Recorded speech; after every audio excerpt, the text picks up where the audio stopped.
रावण जैसे व्यक्ति थे। रावण को कहीं भी आर्य नहीं कहा है, आप पढ़ करके देखिएगा। रावण को इतना पढ़ा लिखा होने के बाद भी राक्षस की संज्ञा दी गई, आर्य की संज्ञा रावण को नहीं मिली। तात्पर्य ये निकला, केवल और केवल कुछ मंत्र पढ़ लेने से, वेद पढ़ लेने से व्यक्ति ज्ञानी नहीं हो सकता, आर्य नहीं हो सकता। ज्ञानी हो सकता, आर्य नहीं होगा।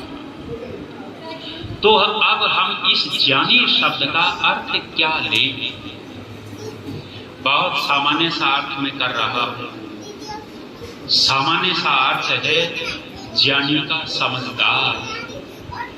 जो समझदार है वह आर्य है, और जो ना समझ है वह आर्य नहीं है। हे सोनीपत के लोगों, अब आप अपना अपना परीक्षण निरीक्षण करके देखिएगा कि समझदार हो या नादान हो। संगठित तो होने में समझदारी है या बिखरने में समझदारी है?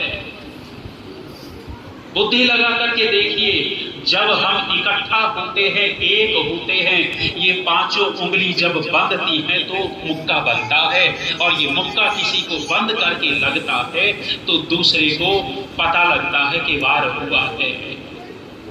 समझदारी है संगठित तो होने में, बिखरने में समझदारी नहीं है। और जो आर्य होगा वो जोड़ने का प्रयास करेगा, अनार्य व्यक्ति टूटेगा, तोड़ने का प्रयास किया करते हैं। हम नादान कितने हुए? महर्षि स्वामी दयानंद जी ने जब आर्य समाज की स्थापना की थी, क्या इसी रूप में की थी कि हम बिखरे पड़े रहे? संगठन का कितना बड़ा महत्व है, कीमत है संगठन की, बिखरने में कीमत नहीं रहती। ठेले वाला अंगूर बेच रहा था, खरीदार पहुंचा और पूछा कि भाई तेरे अंगूरों का भाव क्या है? ठेले वाले ने कहा कि बाबूजी मेरे अंगूर 80 रुपए किलो। बहुत अच्छी बात। वहीं ठेले पर टूटे हुए अंगूर पड़े थे। उनकी ओर इशारा करते हुए खरीदार ने कहा कि ये बाबूजी ये 20 रुपए किलो। अरे जैसे वो गुच्छे वाले मोटे ताजे हैं ऐसे ही ये मोटे ताजे हैं, इनकी कीमत 20 रुपए और उनकी 80 रुपए। ठेले वाला बड़े पते की बात कहता है कि बाबूजी गुच्छे वाले कीमती इसलिए है क्योंकि ये अपने गुच्छे से बंधे हैं, और इनकी कीमत इसलिए गिर गई क्योंकि ये अपने गुच्छे से अलग हो गए हैं। जब हम संगठित हो रहते हैं तो कीमती रहते हैं, और जब हम अपनी संगठन से टूटते हैं कोई कीमत नहीं रह जाती। यदि अपनी कीमत गिरानी है तो संगठित होते हुए टूटते चली जाओ, कीमत गिरेगी। आर्य का लक्षण कहा है, ज्ञानी समझदार व्यक्ति को आर्य कहते हैं। अगले वर्ष हम अपने आर्य समाज का 150वां स्थापना दिवस मनाएंगे, और हमारे लिए आत्मनिरीक्षण का विषय है कि हमने जोड़ा ज्यादा है या तोड़ा ज्यादा है, हमने बढ़ाया ज्यादा है या घटाया ज्यादा है। आत्मनिरीक्षण का विषय है। खंडन करना होता है, खंडन के बिना आर्य समाज का अस्तित्व नहीं है। लेकिन खंडन की शैली में तो कुछ हो। खंडन हम करते हैं दूसरे को पेंच करने के लिए, दूसरे को अपमानित करने के लिए, दूसरे को बेइज्जती करने के लिए, नीचा दिखाने के लिए। ऐसा जब खंडन व्यक्ति करेगा तो व्यक्ति हमसे जुड़ेगा या टूटेगा? हमने खंडन करना सीखा, खंडन करते करते हम अपने संगठन को ही खंडित कर बैठे हैं। ऋषि दयानंद जी खंडन करते थे, लेकिन उनके खंडन में हित की भावना छिपी होती थी, उनके खंडन में करुणा होती थी, उनके खंडन में वात्सल्य होता था। और जब वो खंडन करते थे उनके खंडन का प्रभाव इतना होता था। आप इतिहास पढ़िएगा कि जब जनता छट जाती, वहां से व्याख्यान सुनने के बाद चली जाती, तो वहां इतने डोरे, ताबीज, कंठी माला पड़े मिलते थे कि व्यक्ति टोकरा भर लेवे। खंडन का इतना विशेष प्रभाव पड़ता था। कब? जब बोलने वाला योग्य था और बोलने वाला हित की भावना से बोलता है तो खंडन का प्रभाव पड़ता है। हमने खंडन करके जोड़ा या तोड़ा। याद आ जाती है इसी प्रसंग में बात। एक सन्यासी थे उत्तर प्रदेश में, अभी है नहीं, 2-3 साल पहले चले गए। उनको किसी उत्सव में बुलाया था 3 दिन के लिए।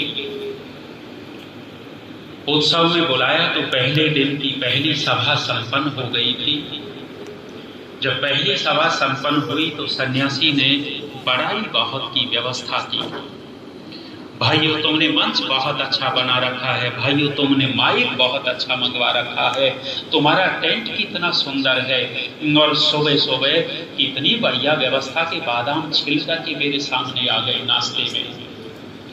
जब वो बहुत सारी बड़ाई कर रहे थे तो आर्य समाज के लोगों ने कहा, स्वामी जी महाराज, ये जो आपको सुंदर व्यवस्था दिखाई दे रही है, इस व्यवस्था में श्री राम शर्मा के लोगों ने भी सहयोग दे रखा है। गायत्री परिवार वाले भी यहाँ आए हुए हैं और वो भी हमारे आर्य समाज को बहुत सहयोग करके श्रद्धा से यहाँ काम करवा रहे हैं। और स्वामी जी जो सुबह सुबह बादाम छिल करके आपके सामने आए, वो भी वही श्रद्धा से लेकर आए थे। आपसे निवेदन है कि आप गायत्री परिवार का खंडन मत करना। बात रखिएगा, सिद्धांतों की बातें रखते हैं तो अपने आप खंडन भी हो जाता है। आप उनका नाम ले लेकर के खंडन मत करना। कोई बात नहीं, बात गई। रात्रि की सभा हुई थी। रात्रि की सभा में महाराज को 1 घंटा दिया गया प्रवचन के लिए। अब रात्रि की सभा में महाराज ने प्रवचन दिया। 1 घंटे के प्रवचन में कम से कम 50 गालियां आचार्य श्री राम शर्मा को दे डाली। गायत्री परिवार ये, इन्होंने ये कर दिया, वो कर दिया, चोर था। व्याख्यान पूरा हुआ। जब व्याख्यान पूरा हुआ, रात्रि में जाकर के सो गए। प्रातः काल हुआ, महाराज अपने कमरे से बाहर निकले। बाहर निकले तो क्या देखते हैं, न तो वहां कोई टेंट था, न कोई मंच था, न कोई माइक था, सब कुछ साफ था मैदान। महाराज ने आंख मलते हुए पूछा कि अरे ये कहां चला गया? आर्य समाज के लोगों ने कहा कि महाराज, रात में आपकी वाणी की आंधी चली थी और उस आंधी में सब कुछ उड़ गया, कुछ नहीं बचा। आपने तो 3 दिन का उत्सव हमारा 1 दिन में समेट दिया। जीवन में कभी वे लोग जुड़ेंगे आर्य समाज से? विचार करिएगा कि हम कर क्या रहे हैं। ज्ञानी समझदार व्यक्ति को आर्य कहा जाता है। ना समझ व्यक्ति, नादान व्यक्ति आर्य नहीं होता। और आर्य समझदार व्यक्ति जोड़ने का काम करता है, तोड़ने का काम नहीं करता। कितनी सारी सभाएं बनी हुई हैं, हर एक शहर में सभाएं हैं। यदि आप संगठित हो, सारे आर्य समाज एक होकर के चले तो कितना सौंदर्य आ जाता है। कोई किधर जाता है, कोई किधर जाता है। आप दूसरों से ही शिक्षा ले लो। बंधे हुए हैं, हम गालियां देते हैं बहुत सारे संप्रदाय वालों को, लेकिन वे अपने एक से बंधे हुए हैं, ऊपर से नीचे तक संगठित हैं। संगठित हैं तो फैलते जा रहे, काम हो रहा है। ज्ञानी समझदार व्यक्ति आर्य कहलाता है। दूसरा आर्य का लक्षण तुष्ट के सामने आप सम उपसर्ग लगा दीजिए, क्या बनेगा? संतुष्ट। दूसरा आर्य का लक्षण है, जो संतुष्ट है वह आर्य होता है। हम संतुष्ट हो पाए या नहीं हो पाए? एक साधारण श्रोता आता है जो बैठता है, प्रवचन सुन करके जाता है, वो गदगद होकर के जाता है, संतुष्ट होकर के जाता है। लेकिन जो अधिकारी है, इन अधिकारियों को आज तक कोई संतुष्ट कर पाया है? आर्य समाज की दुर्गति का बहुत बड़ा कारण है। अभी मैं पिछले दिनों कलकत्ते में था। डॉक्टर ज्वलंत कुमार शास्त्री वहां थे। उन्होंने अपने व्याख्यान में एक बहुत बड़ी पते की बात कही जो सीधी अंदर उतरती थी। कह रहे थे कि उत्पाद उसका होता है जिसकी डिमांड होती है, जिसकी मांग होती है। जिसकी मांग होती है उसी का उत्पाद होता है, और जिसकी मांग नहीं है उसका उत्पाद कहां से होगा? विद्वानों की मांग नहीं है, विद्वानों की मांग नहीं है तो विद्वानों का उत्पाद खत्म हो गया। और नेताओं की मांग है तो नेता तो बढ़ते जा रहे हैं आपके आर्य समाज में। नेताओं की मांग हो रही है, हर जगह नेता मिलेगा आपको। इनको संतुष्ट कौन करे? आर्य का दूसरा लक्षण लिखा है संतुष्ट। संतोषी व्यक्ति को आर्य कहते हैं। असंतुष्ट व्यक्ति आर्य नहीं होता। भले ही अधिकारी बनकर के घूमता हो, भले ही अपने नाम के पीछे आर्य का टैग लगा करके घूमता हो, और इसके अंदर संतुष्टि नहीं है तो आर्य भी नहीं है। तीसरा लक्षण, ज्यादा समय नहीं लेंगे, मुझे बताया 12:45 बजे पूरा करना है। दिनेश जी भी हैं। लक्षण ज्ञानी तुष्टश्च दान्तश्च दान्त। संस्कृत में सम और दम दो धातुएं हैं, दोनों का एक अर्थ है। सम उपसमे, दम उपसमे, अर्थात उपसमन। दांत का तात्पर्य है मन का निग्रह करने वाला, उपशमन करने वाला। जो मनोनिग्रही है वह आर्य है। जो मन का निग्रह नहीं करना जानता वह आर्य के लक्षणों से दूर चला जाता है। मैंने पिछले 2 दिनों में आपके बीच में बुद्धि के 7 प्रकार रखे थे, और 7 प्रकार की बुद्धि में अंतिम जो प्रकार बुद्धि का मैंने बताया था, ब्रह्म को प्राप्त कराने वाली बुद्धि। ब्रह्म को प्राप्त कराने वाली बुद्धि सर्वोत्तम बुद्धि कहलाती है, और उस बुद्धि प्राप्ति के हमने 12 उपाय रखे थे। और उन 12 उपायों में सबसे अंतिम उपाय कौन सा था? याद है? भूल गए? ध्यान। सबसे अंतिम उपाय था। 12 उपायों में ध्यान, बुद्धि बढ़ाने का एक 12वां उपाय मैंने रखा था। ध्यान बड़ी जबरदस्त चीज है, सामान्य मत मानिएगा।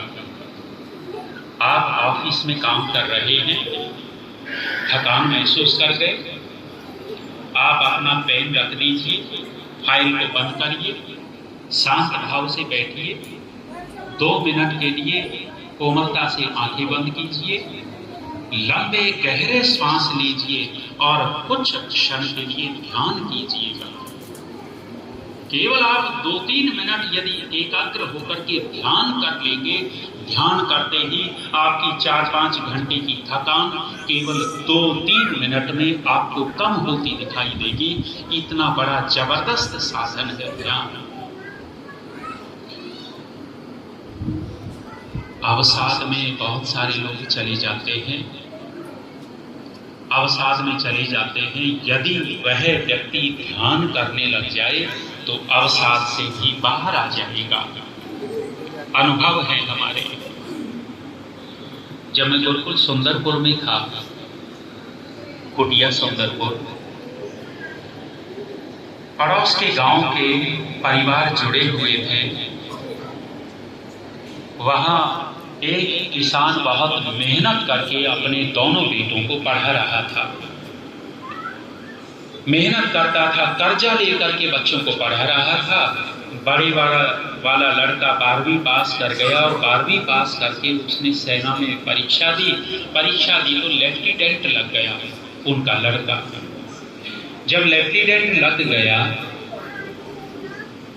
घर में इतना बड़ा उत्सव मनाया जा रहा था, खुशियां बहुत थी, बहुत खुश थे। जब ट्रेनिंग उसकी शुरू हो गई, ट्रेनिंग के अंतर्गत उसके कंधे में फ्रैक्चर आ गया, और फ्रैक्चर आया तो सेना ने उसको सेना से निकाल दिया।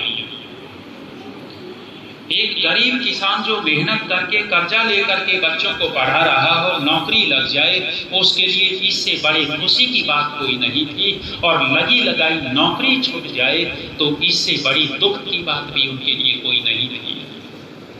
घर में जैसे इतना दुख था कि कोई व्यक्ति मर गया हो, पूरा परिवार रो रहा है, लड़का भी बहुत दुखी हो गया। आता था गुरुकुल में हमारे पास, उनको स्वाध्याय की प्रेरणा दी, बैठता था, उपदेश सुनता था। अब 7 से में जाता जा रहा था, उनको ध्यान सिखाया, लड़का स्वाध्याय करने लग गया नियमित, और नियमित ध्यान करता। ये ध्यान का वो परिणाम निकला कि धीरे धीरे अवसाद से बाहर आया। उसने फिर से तैयारी करना शुरू किया और तैयारी करके उसने फिर से परीक्षा दी। वो लड़का आज RBI में बहुत बड़ा ऑफिसर के पद पर बैठा हुआ है। इससे यदि उसको ये ध्यान स्वाध्याय वाला रास्ता नहीं मिल रहा होता तो जैसे कोटा के अंदर कोई न कोई आत्महत्या कर लेता है, अवसाद में जाकर के आजकल के विद्यार्थी लड़के लड़कियां आत्महत्या भी कर रहे हैं। ध्यान कोई सामान्य चीज नहीं है। ध्यान से मन एकाग्र होता है, ध्यान से मन का निग्रह होता है। लेकिन आर्य समाजियों में ध्यान करने की तो बात बहुत दूर की है, संध्या तक नहीं करते, संध्या तक नहीं करते। मंत्र पाठ हो गया, चलो चलो कर लो संध्या, कर लो संध्या, इधर उधर भी झांकते रहे, मंत्र पाठ हो गया, हो गई संध्या। ना, ऋषि दयानंद जी की भावना को यदि हम समझ रहे होते तो उनके अनुसार हमारे जीवन के अंदर आर्य के लक्षण भी दिखाई देते। लेकिन हम तो ऋषि दयानंद जी के आर्य के भावना से बहुत दूर होते चले गए। ज्ञानी तुष्टश्च दान्तश्च सत्यवादी जितेन्द्रियः। चौथा लक्षण कहा है सत्यवादी। सत्यवादी व्यक्ति को आर्य कहा जाता है, झूठे व्यक्ति को आर्य नहीं कहा जाता। अरे तुम झूठ बोल बोल करके प्रधान बनोगे, झूठ बोल बोल करके अधिकार प्राप्त करते हो, फलाने आदमी का नाम काट दो, फलाने आदमी का जोड़ दो, कितनी झूठ बोल बोल करके कहां पहुंचे हो। आर्य हैं, आर्य समाज का अधिकारी व्यक्ति छल करे, बेईमानी करे, प्रेम करे, झूठ बोले, आर्य नहीं हो सकता। आप भले ही उसको आर्य मानते हो। क्या इतिहास था हमारे आर्य समाज का। लोकनाथ तर्क वाचस्पति जिन्होंने यज्ञ प्रार्थना के रूप में जो गीत हम बोलते हैं उसको लिखा था।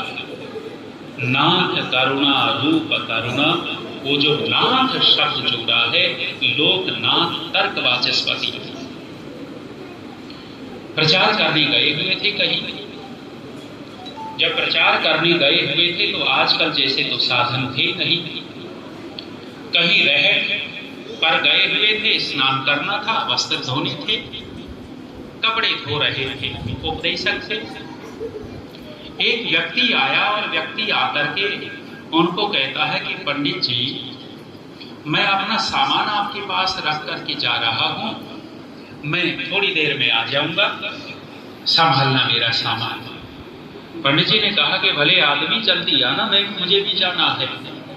आदमी गया, देर से लौटा। जब देर से लौटा तो पंडित जी ने धमकाया कि अरे पगले, मुझे और तूने यहां बांध दिया, कहां गया था और क्या है तेरे इस सामान में। उस व्यक्ति ने कहा कि पंडित जी, 1.5 सेर सोने के जेवर हैं, जो पोटली में तेरे पास छोड़ करके गया था, 1.5 सेर सोने के जेवर छोड़ करके गया था। कहने लग गया कि पड़ोस के गांव में मैंने बेटी का विवाह कर रखा है, वहां कुछ अनबन थी, मैंने सोचा कि सारे लेकर के जाऊंगा, कुछ गड़बड़ हुई तो वो छीन लेंगे, मैंने सोचा आपके पास रख जाता हूं, पहले जायजा ले आता हूं, ठीक ठाक हुआ तो फिर ले जाऊंगा। पंडित लोकनाथ तर्क वाचस्पति ने कहा कि अरे पगले, मेरे ऊपर इतना विश्वास कर दिया कि 1.5 सेर सोने के आभूषण छोड़ दिए।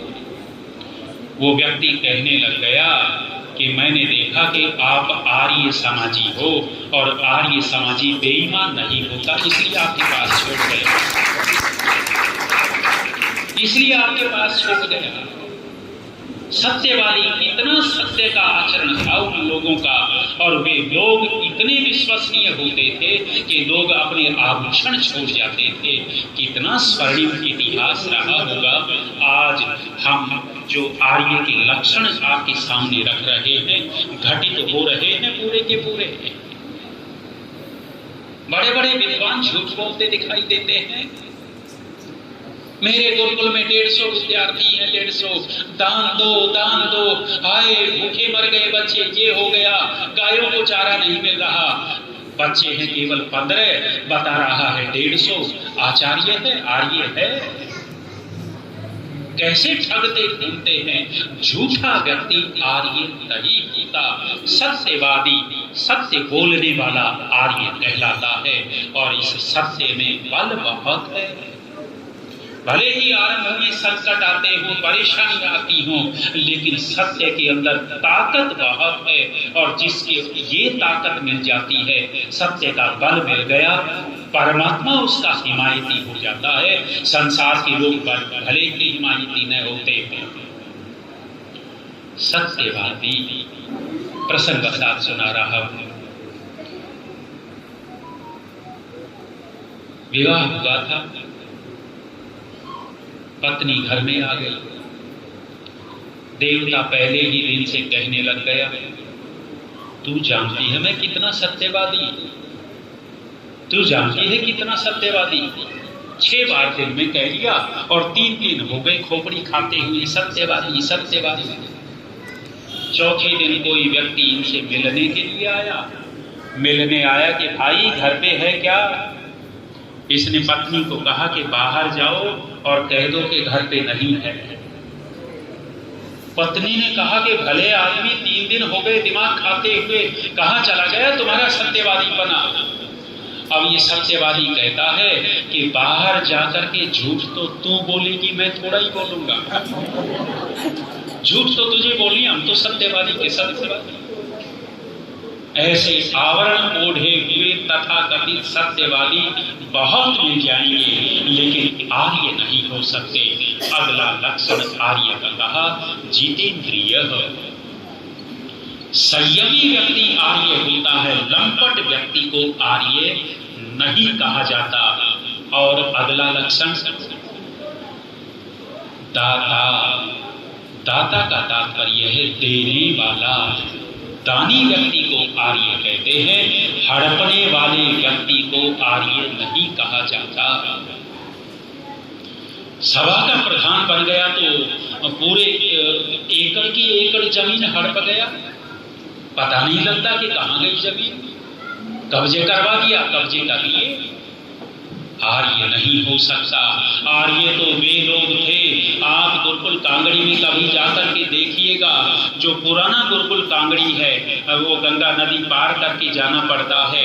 कितनी सारी जमीन उस चौधरी ने दी थी। बिजनौर का वो चौधरी था, स्वामी श्रद्धानंद जी को सैकड़ों एकड़ जमीन उन्होंने दान में दे दी थी। महाराज आप गुरुकुल चलाओ बनाओ, हम सहयोगी हैं। वे लोग आर्य थे और उनकी दी हुई जमीन को जो बेच करके खा गए, अपने आप को टैग लगा रखा है आर्य का। क्या वे आर्य हो सकते हैं? दाता, देने वाला, दानी व्यक्ति आर्य है। जिसके आचरण में कभी देने की इच्छा ही नहीं होती, देने वाला ही नहीं है, आर्य नहीं हो सकता। दान देना होता है, देना चाहिए। बड़ी बड़ी जो संस्थाएं हैं जो परोपकार के कार्य कर रही हैं, विद्या प्रचार प्रसार का कार्य कर रही हैं, दीन अनाथों की जो सहायता कर रही हैं, उन संगठनों का, उन संस्थाओं का सहयोग करना चाहिए। सहयोग करोगे तो आर्य कहलाओगे। लंबी बात नहीं करता। 6 लक्षण हो गए। 7वां लक्षण दयालु, दयालु व्यक्ति को आर्य कहा जाता है। क्रूर और कठोर व्यक्ति को आर्य नहीं कहा जाता। हमें कठोरता भी करनी होती है कहीं कहीं, और वो उचित है वो कठोरता करनी, लेकिन दूसरे को पीड़ित करने के लिए, सताने के लिए, मारने के लिए वो जो कठोरता की जाती है वो आर्यपने से हमें दूर कर देती है। दयालु व्यक्ति आर्य होता है, क्रूर व्यक्ति कभी भी आर्य नहीं हो सकता। एक सन्यासी महाराज ने आश्रम चलाते हैं, प्रसिद्धि तो ये कर दी कि क्रोध नहीं आता, इनको क्रोध नहीं आता, और आसपास के बंदूक मंगवा करके कम से कम 20-25 कुत्ते मरवा दिए, गोली मरवा करके।